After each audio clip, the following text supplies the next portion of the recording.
If you ask any version of me within the past 3 years whether they're consistent, we will all tell you yes.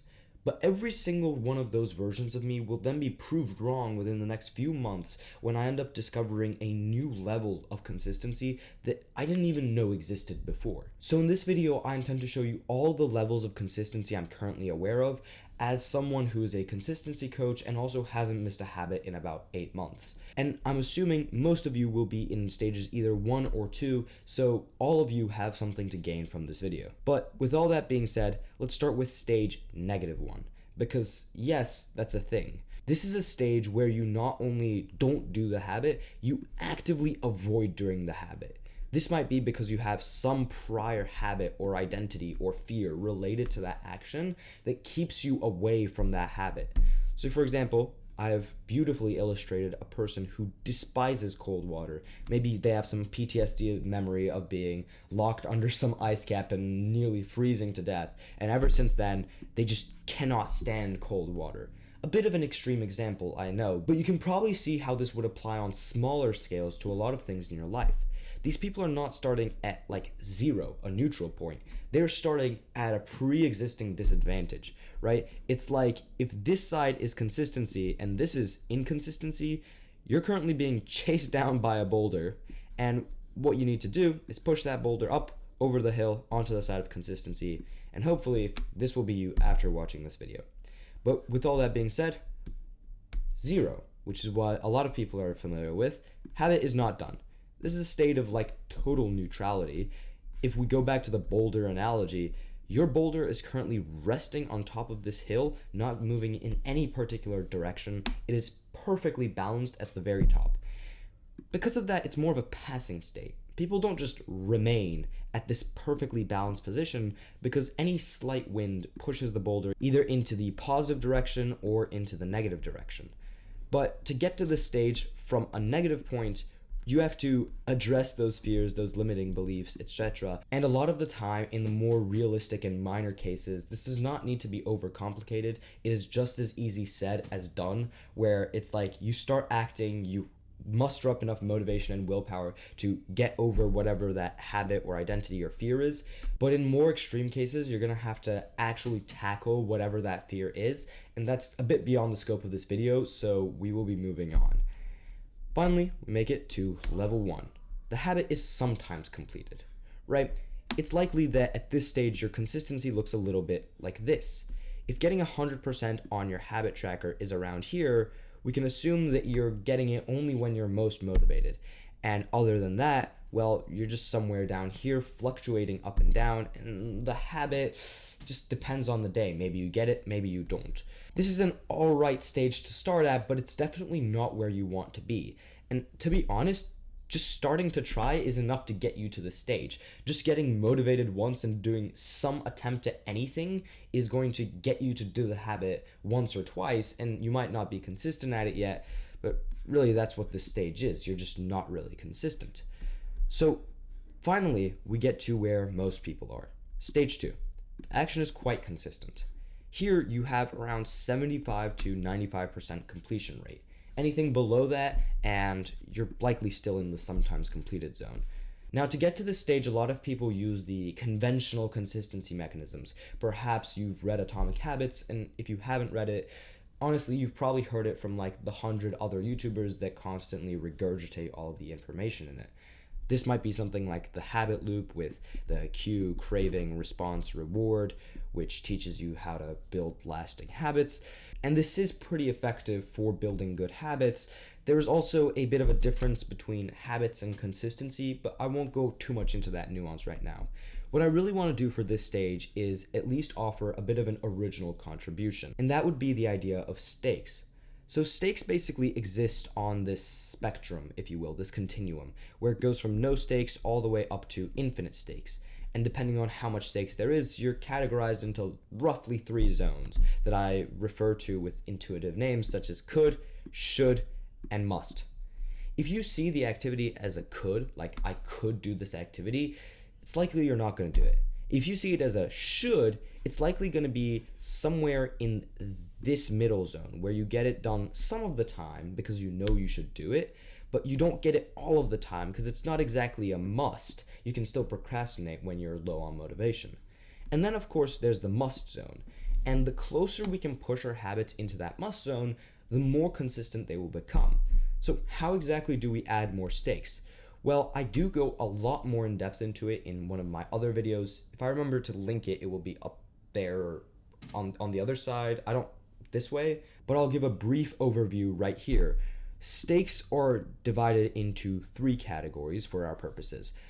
There's rewards, which is, what you gain in the short term for completing this habit. There's punishments, which is the short-term consequence of failing to complete this action. And then there are implications. Implications are more of like what happens in the long term if you continue doing this habit over and over. And this can be a punishment or a reward, but long-term implications are weighted a lot differently in our heads, so they deserve to have their own category because this is really processed a lot differently than these short-term things. And basically, if you add more rewards, more punishments, and emphasize the implications, you will increase the stakes. One tip: focus primarily on punishments because punishments have an automatic buff compared to rewards due to a loss aversion bias in our brains, and they're also a lot easier to implement into your lives than rewards. So I would recommend adding as much punishments for not doing the activities as you can, which will cause you to do the activities more. And really, to get to this stage, applying any meaningful effort with valid strategies such as Atomic Habits, such as Increasing the Stakes, or any other book you might read that has valid strategies and you apply meaningful effort, you can get to this stage. It's not very hard. But it's important to notice that most people stop here.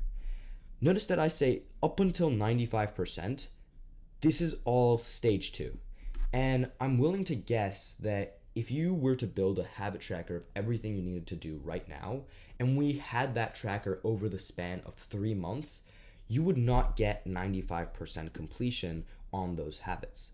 But about half a year ago now, I did that exact same thing to myself, where I created a 3-month-long habit tracker with habits that progressively got harder and harder as you went along. And I managed to go the entire, that is a quarter of a year, without missing a single one of those habits. And then afterwards, I was able to keep that up too, which is exactly what brings us to stage 3, the zone that you actually want to be in, and the zone that most people don't know exists. This is a total 100% completion rate. And yes, this is possible. Yes, you can actually get 100% completion rate.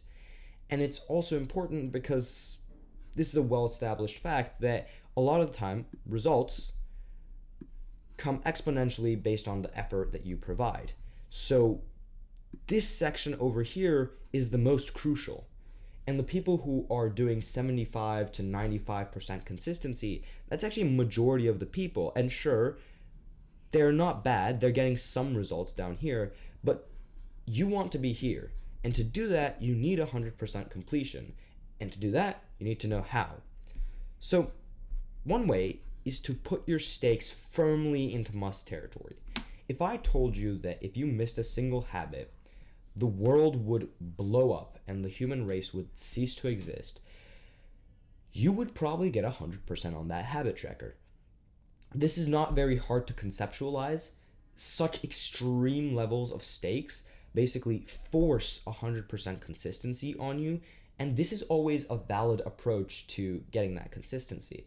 Unfortunately, it's hard to self-administer stakes on quite that proportion, but we can get pretty close. Though still, these self-imposed stakes have the downside of being more temporary. So if you really want the more effective and more long-term solution to consistency, it's identity. And you've probably already looked at that because I just realized it's been on my screen the whole time.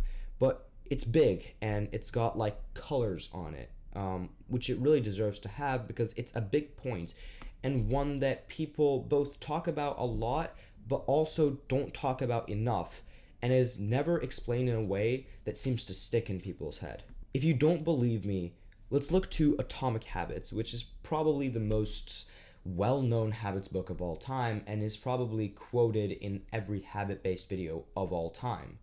Now, I'm sure that you've heard some semblance of this habit loop being mentioned over and over again, but I doubt you've heard much about identity, even though that's what a majority of the opening chapters begins by explaining and explains is the most important single step. To quote Atomic Habits directly, it says that behind every system of actions is a system of beliefs. Behavior that is incongruent with the self will not last. Or, if you want it another way, your habits are how you embody your identity. You can't really get more direct than that, can you? It provides visuals within Atomic Habits of the layers of consistency. And most people start with a what, a goal, and then they think about the how, and most people never touch on the who. But Atomic Habits literally begins the book by explaining you first need to decide the who, which will then bleed into the how, which will then bleed into getting you results. And that is the actual order of things. You will not exercise a lot to finally consider yourself an athlete. No, you first consider yourself an athlete, and then exercise comes naturally. Alright, great, you might say. I'm half convinced at least, but how would I even go about changing my identity? Do I just lie to myself and visualize or whatever you want me to? Look, I'll explain. Or maybe you weren't saying that. Sorry for impersonating you. But so a belief works a little bit like this. It's a scale, right? And in a yes or no belief, let's say, let's write something in. What should our belief be? I am an athlete. For this belief, you have either I am or I am not. And this scale can lean in either direction based on the number of votes you cast in either of these directions. Every experience that you have in your life casts a vote in one of these directions. So let's say you go for a run one day, that subtly reaffirms the belief of, oh, I am an athlete. On the other hand, imagine that you stay at home for a week just watching TV shows and binge eating food. That's a vote in the direction of, no, I'm not an athlete. Because people have all of these elaborate ways of trying to trick the mind into believing certain things, but you can't fool the mind. You realize that you're trying to lie to yourself when you know you are lying because you are the one lying. You can't lie to yourself, you know you're lying, right? So what you need to do is show it proof. Beliefs only try to be rational. They don't try to make things up. They try to look at the world and look at what you're seeing and make the most reasonable assumption based on the observations that it makes. So find yourself easy wins. Look for evidence. Basically, in your daily life, look for evidence in the favor of that identity. Every time you go for a walk, every time you go for a run, every time you play a sport, be like, oh, I am an athlete, and really emphasize those points. And if you don't have enough of those points to emphasize, which, trust me, if you look for them, you will find them, but let's say you don't, you should either way be trying to create more of those points, giving yourself easy wins, giving yourself a way that even if it's just like walking 5 laps around your living room and then saying, oh, I must be an athlete because even though I didn't go out for a run, I needed some sort of physical activity and I did those 5 laps around my house. Like, your story can be as elaborate as you want it to be. You can construe the silliest stories and you can even turn it into a game for yourself. You might be like stressed about a test and you might be like, oh, I must be an athlete because my heart beats so high and I'm burning these calories by being so stressed for like, you can find anything. Just become creative and eventually you'll stack these votes in your favor. And that is how you shift the scale. But if you want a guide more in depth on identity, I have a video on that too. So hopefully I'll remember to link that. But basically, once it becomes a part of your identity, and especially your pride, make it a part of your pride, you've more or less solved consistency. Because then it not only becomes an automatic action, it also becomes a part of your standards. And we never breach our standards. We just have certain standards in place. And the same way a neat freak will never allow like a big mess to appear in their room, the same way in this case, an athlete will allow themselves to skip exercise for a bunch of days and be a couch potato. It's just like for some reason your soul won't let you do that. It's really painful. And funnily enough, that sort of standards-based pain acts as a form of stakes. So there you go. To get to this stage, you need to focus on who, not how, and make this action a part of your identity and make it an absolute must. And if you combine all of those things, you will be able to achieve a total non-negotiable 100% level of consistency. And I know this video was on the shorter side, but if you want to see more in-depth explanations of all of these concepts and practical ways to actually implement them into your life, join the free school community. It will be the first link in the description. And not only will you get a bunch of extra value, you'll also meet a bunch of like-minded people who are also trying to become more consistent with their work. I'll see you there, and until then, stay consistent.